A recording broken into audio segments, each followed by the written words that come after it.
রা আজকে কি দোষ করেছিল? তাদের খাওয়া জুটবে?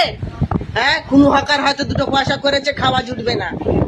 কোনো হকার হয়তো মোটে পয়সা করতে পারেনি, তারা তো ওরা চুরি চামারি করবে, লোকের ঘরে ঘরে তো চুরি চামারি করবে।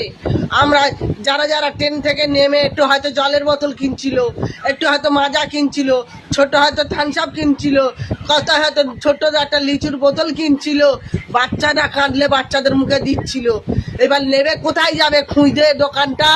হ্যাঁ, হকারদের অবস্থাটা কি হবে? ওদের বউ ছাওয়ালা থাকবে? ওদের তো ছেড়ে দিয়ে চলে যাবে, মাথা খারাপ হয়ে যাবে হকাররা না খেতে পেলে। আর এই মানুষরা যাবে, জল এক বোতল পাবে, খাবে?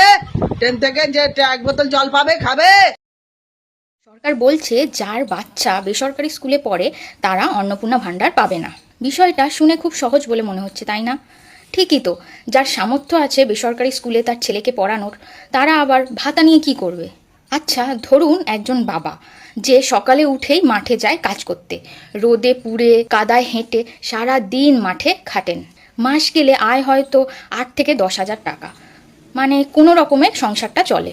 কিন্তু তিনি একটা বিষয়ে খুবই সচেতন, তিনি চান যে তার ছেলে যেন তার মতো না হয়, যেন পড়াশুনো করে একটু ভালো জায়গায় দাঁড়াতে পারে। তিনি এলাকার সরকারি স্কুলও দেখেছেন যেখানে স্কুল আছে কিন্তু কোনো টিচার নেই, টিচার আছে তো ক্লাস হয় না, আবার ক্লাস হলেও সিলেবাস শেষ হয় না। তাহলে তিনি কি করবেন?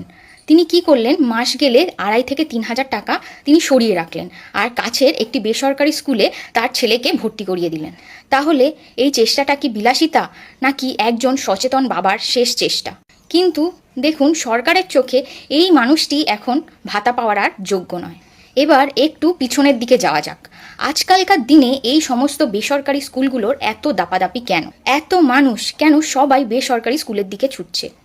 আসল কারণটা হলো এটাই যে সরকারি স্কুলগুলো মানুষের আশা ভরসা ভেঙে দিয়েছে, মানুষের আস্থা সরকারি স্কুলের ওপর উঠে গেছে। আর এই আস্থা কিন্তু একদিনে ভাঙেনি, দশকের পর দশক অবহেলা, দুর্নীতি, দায়িত্বহীনতা এই সমস্ত স্কুলগুলোকে একেবারেই শেষ করে দিয়েছে। যারা এই সমস্ত স্কুলগুলোকে চালিয়েছে, যারা বাজেট বানিয়েছে, যারা টিচার নিয়োগে দুর্নীতি করেছে, তারা কি আজ জবাব দিতে পারবে? পারবে না, বরং সেই জায়গায় বসে আজকে অন্যজন নিয়ম বানাচ্ছে। আর যারা আজকে এই সমস্ত নিয়মগুলো বানাচ্ছে তাদের ছেলেমেয়েরা কোন স্কুলে পড়ে? সরকারি স্কুলে?